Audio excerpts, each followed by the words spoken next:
Smash!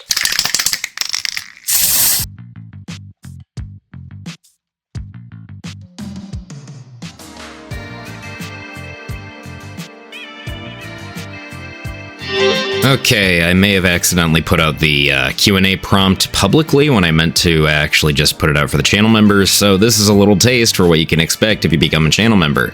These guys get it weekly, so if you are curious and you want to help me out, don't be afraid to become a channel member.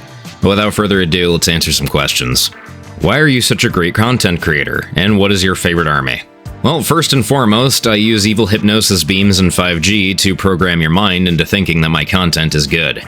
As for my favorite army, that's a very broad question, so I guess a 40k, I am boring, I like Space Marines. Mostly because I like how diverse and how complex every chapter can be. I don't know, just my favorite. As far as Age of Sigmar goes, Gloomspite gets without any shadow of a doubt. As far as core goes, I can't really pick my own faction, I feel like that's cheating. So I'm gonna throw a curveball, and especially because they're not released yet in plastic, it's the Creasts.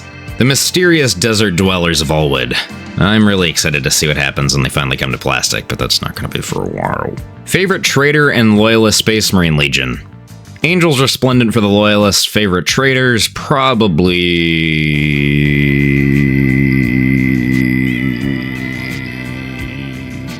either Death Guard or, I don't know, maybe, we'll go with Death Guard. Do you think a Primarch can get a Rejuvenate treatment? Why would they need it? How would I paint the lightning on a Night Lord? Poorly. Everybody asks me about Night Lords, and they are one of my least favorite factions to paint in 40k. I have no interest in painting them. But in all seriousness, to paint them, I guess I would use some Kildor Sky, a little bit more messily. You can use that as your broader section for sketching out the lightning bolts, and then fill them in slightly using Baron Blue, and then simply trace in using some white. I would probably use bold titanium white. World Eaters, based or nah? Yeah, I'd say so. Usually whenever I don't get my way, I pull people's scalps off like a monkey, so I mean, yeah, how is he gonna get your way? Which tastes better, Citadel or Army Painter paints? I don't put paint in my mouth because I'm not a dumb baby. That stuff is toxic for you, and it is incredibly dangerous to even try. Anyway, I'm gonna go have a smoke break. What exact Khador gang bodies did you use for your Inquisitorial Agent Kill Team Kitbash? I just used the basic box. I don't remember the number, I don't have the instructions anywhere. But I didn't use any special figures, it's just literally the base box. What are your thoughts on the Champions of Slaanesh box? I've complained about this enough as is, but to be more public with it, I guess. I'm a little pissed about it, mainly because of the pre-order nonsense. It just kind of pisses me off that that is even a thing that still just occurs and it's never gonna stop. And $230 for 33 minis just feels very, very silly. I don't know, man. I think the models look great, don't get me wrong. I just have no interest in spending the premium price right now, and I'm sure it would be good for content for me to work on it, but I just can't really justify it. I don't know. I'm willing to die on the hill of this is annoying and I don't want to support that. What brand of paint tastes... oh my god, okay. Alright, if you ask what paints taste good, I'm gonna hurt you. I will peel you like a damn orange and pour salt and vinegar all over you, and yell at you a little bit. Much like I'm doing now, but it's gonna be much louder. When choosing color schemes that are not from a known faction or group, where do you look for inspiration? Honestly, when it comes to just generalistically looking for color schemes, the entire world is at your disposal. Simplistic things like food and advertisements and design for packaging and things like that can be really, really easy to pick out something that you just like and just kind of apply it to a model. But as far as for going for something that's a little bit more specific that has lore but no images, I typically try to go off of the small amount of lore that we do have and just kind of work backwards from that. What is the overall attitude and the overall theme of this army?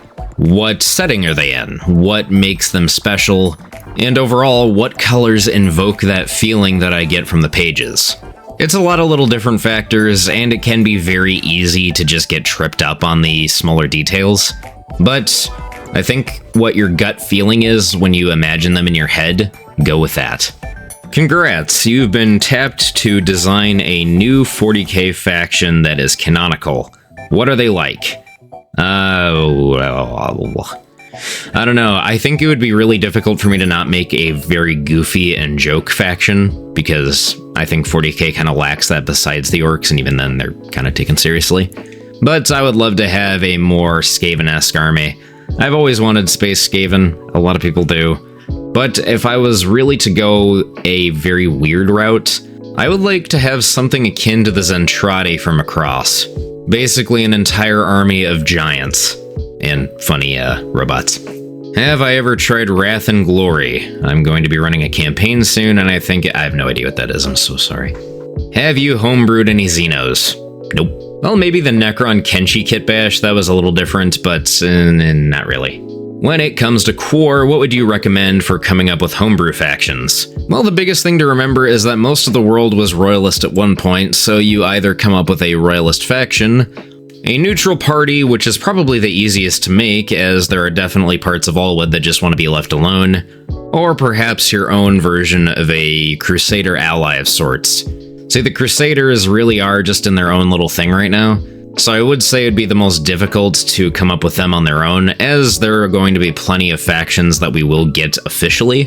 So I would say, as far as a royalist faction, you might want to make them a little ragtag. You might want to go with a more specific art style and design that invokes a more royalist-esque feeling and whatnot. And as far as neutral parties go, they're probably the easiest to make. So just come up with a small little army and come up with a cool little design.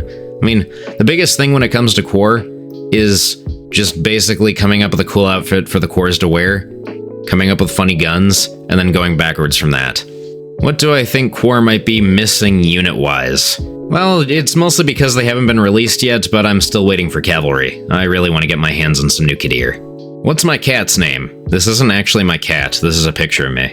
Boom, a mischievous genie has turned you into a civilian in Alwood, but he lets you decide what nation you appear in. In what nation would you decide to live in, and what would you do in that land? Cat looks like a cute little... Thank you, it's me. Appreciate it. Also, I'm an imp, or a Kentucky citizen. Take your pick. Well, man, how do I not pick Gloam, you know? Oh, war. I'd probably just want to fish, but at the same time, I basically entrapped myself into a lore thing that basically makes me, you know, go to war, even though I don't want to. So, damn. Well, I guess I'm either going against Arnyarns, or I guess I'm in Creven. Shit. Am I more of a Mario or a Sonic person? I'm not really a particularly huge fan of either of them. I don't know. There are very few Sonic games I actually like. I like, you know, I appreciate good character design and all that. But I would probably have to go with Mario in terms of games. There's just so many good Mario games. Do you play war games often? More so actually playing of a system and not painting the models? No. I am almost 100% a painter. But when it comes to Adepticon, I'm going to be playing a lot of games, so maybe that'll change a little bit. More Quar when? You'll get it when you get it. What animal is you? I think I just answered that, actually. Is that your cat? No. How do you get the ideas for conversions and plan them? I find that I struggle to plan how I'll fit the parts together or where to look for parts to make conversions. Any tips on the best way to look for certain pieces or planning how the model will look? I think it is just a thing of this looks cool, this armor looks neat, and this idea would be funny. I really don't think about it too much. I get a pretty generalistic idea of what I want to do, and then I just kind of like go about it without really thinking. Sometimes I'll just completely domino effect myself and it'll just be a completely different mini than what I planned, but usually that's kind of what I like to do. I enjoy the aimless creativity. I enjoy just doing things with the flow. You'll see them sometimes in the kitbashing videos, but you know for a fact that I end up having a lot of like last second decisions and rechanging what bits I use, which sometimes it makes the process a little bit more complicated than it needs to be. But it's just how I operate, and I'm sure I could get better at it if I really tried, and I have. But I think that's what makes my kit bashes more fun for me. As far as thinking things through, the biggest thing you gotta think of is how you're gonna remove a certain piece, how you're gonna actually, like, geometrically block it in. Would this be the right size? And sometimes it's difficult because you don't know the scale of everything. So a part of it is genuinely just, it's kind of a guessing game, unfortunately. Do you have any crazy army or unit concepts in the back of your mind haunting you from time to time? Thank you for the videos. Well, I'm glad that I could provide that for you. Nothing really haunting me, but I do have some more ideas for Gloamers, and they will get more models eventually. So, I don't know. They don't really haunt me. It's more just like, that'd be cool, and I could just convert them if I really wanted to. What is your favorite Skyrim playstyle? I never beat Skyrim, actually. Just never really held my attention. What miniature games do you have absolutely no interest in, and why? Star Wars Legion, because I just don't really care for Star Wars anymore. I don't know. I just can't really get excited for Star Wars anymore. I don't know. I don't really care for like certain themes. Like I don't really like cyberpunk-esque games either. There are some themes that I just do not have any interest in painting. It's not even like the game itself. It's just, you know, not really my style.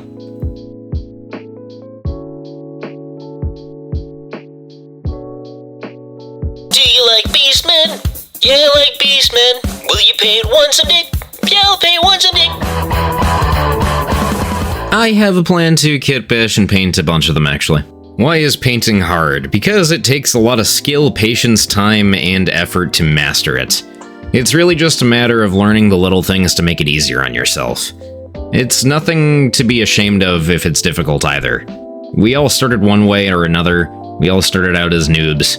And honestly, the biggest thing when it comes to mini painting is the time consumption that it takes. It can be a determining factor on whether or not people actually stay with the hobby. Coordination and muscle memory can be learned over time with painting. I definitely had super shaky hands when I started, and I still do to a degree. But if you give it enough time and practice, it will definitely pay off. What tractor and core can be used in the tabletop? What? You almost gave me a stroke with that one. I don't know, the frickin' Fenrod? Do you have any advice for people that want to pursue the hobby on YouTube? Love the videos, and they're an inspiration to me. Keep it up. I'm glad that I could do that for you. I would say that the biggest thing to do when it comes to painting on YouTube stuff and actually being successful, you have to have a formula, you have to have something that's concise and something that's repeatable. YouTube really does prefer to have things that are more in line with the same content. Sometimes you can get lucky and do well with, you know, more experimental things. Warhammer is kind of a must, unfortunately, because of just how much it's intertwined with the hobby. So, if you want to make videos that will pop off well, you gotta at least do a couple of Warhammer videos occasionally. I don't hate Warhammer, I love it, so I still have things that I enjoy doing for those videos, especially Space Marine kitbashing. I can never get bored of that. The day that that stops being fun for me, I'll probably just stop doing Warhammer content. But in terms of actually being successful, it's just about management of time. Doing it by yourself can be very difficult unless you're going for a more simplistic editorial style. But above everything, do the kind of content that will make you happy, because if it doesn't make you happy, it will be apparent in the videos, and you'll just burn yourself out really quickly.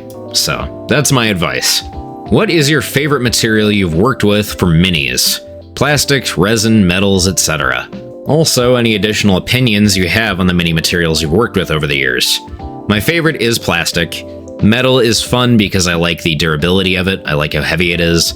Resin is probably my least favorite because it shatters so easily. But above everything else, plastic is my favorite because it's the easiest to manipulate and kitbash with. It is strong enough that it won't completely shatter. Paint adheres to it best, so plastic is king. Metal is more of a treat. You have to take care of it, otherwise your paints will, you know, wipe off of it. Metal is more so the novelty. I like it. I won't pretend that it's anything else. Resin, I don't really care for, even when printing stuff, because if you drop it, it's gonna explode. Thankfully, resin is one of those materials that when it does explode, it's usually in pretty concise pieces, so you can glue it back together pretty easily. But even then, it's like, I don't like super lightweight feeling minis. It makes me very, very paranoid that I'm gonna break them. What army won't you touch and why? I don't really have any off the top of my head, but I do not like spindly armies. I don't like miniatures that have very sharp details and are really tiny, mostly because it's just not fun for me to paint. And yeah, it's definitely a skill issue in some regard. But if I'm not having fun, even though I am painting it well, it's not gonna be fun for me in general, so why would I torture myself? Will I do more Sons of Medusa tutorials? Well, you're at least getting one more. What are the nations of Kentuckistan? Could I beat Kentuckistan? What is the government of Kentuckistan? You have like an evil worm in your brain. Why are there so many loyalist to chaos conversions and not chaos to loyalist conversions? Logistically, from the model perspective, a lot of modern chaos models have so much just trim that it would be really difficult to make them into convincing loyalists. As far as the lore perspective, obviously because you can't come back from chaos. Yeah, Emperor eluded that Mortarion could be, redeemed and whatnot, but as far as we know, it's not possible. Now, it would be interesting to make Death Guard Plague Marines into loyalists, make like a chapter that's more defensive-esque. That could be really cool. Ironically, I think Khorne Berserkers could actually be turned into pretty cool loyalists if you did the right kind of trimming or just using the bits, but let's not spoil anything. What draws you to little guys? Like little squish dudes, small fellas. I don't know. I like a little critter that has a unique design, but there are also several different types of this little critter with different outfits and different colors. How long have you been painting/working with minis? Did you have any art experience beforehand? Minis are my first visual art experience, and I'm loving them so far. Just don't look at the pile of shame. Don't worry, I'm already there. I get it. Around 10 years, and I guess as far as art beforehand, not really, no. I only really started drawing about 3 years ago, so even that's kind of a newer thing for me, which it might be obvious because I can only draw funny faces. What is your favorite Quar vehicle? Don't say the Squidle, don't say the Squidle, don't say the Squidle. Probably the Teluharn Iron House. What is your opinion on dwarves? Also, can I boot the Snoop? Don't touch me. I like dwarves. More of a Hobbit guy, though. What did the Quar do before the Long War? Like daily life stuff. Still beating the shit out of each other. It's pretty much what they always do. Hunting, gathering, catching bugs, farming, all that. But, they've always basically been at war. Do you think it's possible to finger paint a rhino? Probably be an easier one than most other minis. What is your favorite niche video game? Killer 7. If it ain't obvious at this point, at the same time, it is niche, so I guess not everybody's gonna get the references, but I'm not gonna explain it all too much, because I like the mystery of it. And how well would any one Quar faction in AOS do? I don't know, the Crusade would probably do pretty well. A really small factor that would actually kind of impact them in a big way is that the world would probably be more of a realistic weight and atmosphere, so a lot of their airmobiles would probably be way too light and end up being completely annihilated. Well, that pretty much wraps up all the questions you guys had for me. You had some good ones in there. Some of them were questionable, but for the most part, it was kind of fun to do this. But just a reminder, for the Mashes tier on my channel, you get a Q&A just like this every single week, as well as streams and additional content. And it just really helps me out overall. So, if you want to get access to this kind of stuff, you know what to do. But with that, I've definitely been flapping my beak enough for one video. So like always, remember to mishmash, kitbash, and paint some fantastic miniatures. You're gonna, I promise. See ya.